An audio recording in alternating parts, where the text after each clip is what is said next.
একজন প্রধানমন্ত্রীর ভাষা কি এরকম হওয়া উচিত? আপনি কি ভাষাটা প্রয়োগ করেছেন?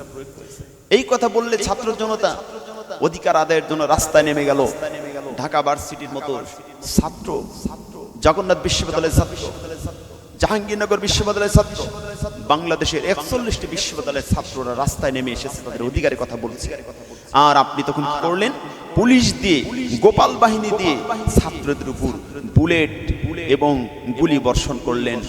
এমন ভাবে বর্ষণ করলেন যে বর্ষণে 5 বছরের শিশুটাও সে বুলেট থেকে রক্ষা পায়নি। আপনাকে আমি দেখাচ্ছি, সম্মানিত দর্শক, আপনারা দেখুন এই শিশুটার কি অপরাধ ছিল। এই শিশুটার কি অপরাধ ছিল দেখতে পাচ্ছেন? জুম করে দেখাও, শিশুটাকে দেখা যাচ্ছে? এই 5 বছরের শিশুটার কি অপরাধ ছিল? সে ছিল বারান্দায় দাঁড়িয়েছিল, বারান্দায় দাঁড়িয়েছিল শুধুমাত্র দেখার জন্য। নিজের বাসা বাড়ির বারান্দায় দাঁড়িয়েছিল দেখার জন্য।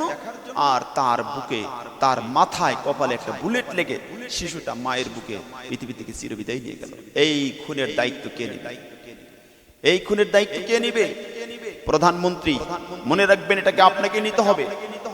যেই দেশের জনগণ, যেই দেশের জনগণের ঘাম ঝরানো টাকা, পরিশ্রমের টাকা দিয়ে বন্দুক কিনে দেওয়া হয়, পিস্তল কিনে দেওয়া হয়, অস্ত্র কিনে দেওয়া হয়, এমনকি এই প্রশাসনের বেতনের ব্যবস্থা পর্যন্ত করে দেওয়া হয়, যেই দেশের মানুষের টাকা দিয়ে সংসদ বানানো, গণভবন বানানো, প্রতিটা রাষ্ট্রীয় সম্পদ একমাত্র জনগণের টাকায়, ট্যাক্সের টাকা দিয়ে বানানো, আর সেই সম্পদকে লুট করে ওই টাকায় দিয়ে অস্ত্র কিনে সেই জনগণের বুকে আপনি গুলি চালালেন। কাজটা কি আপনি ভালো করলেন?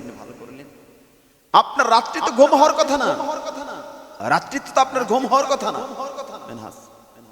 দরজাটা বন্ধ করতে, রাত্রিতে তো আপনার ঘুম হওয়ার কথা না। আপনি একটা দুইটা নয়, আপনি পুলিশ দিয়ে মারলেন, বিজিবি দিয়ে মারলেন, আর্মি দিয়ে মারলেন, র্যাব দিয়ে মারলেন। এরপরেও জনগণ খেপেছে।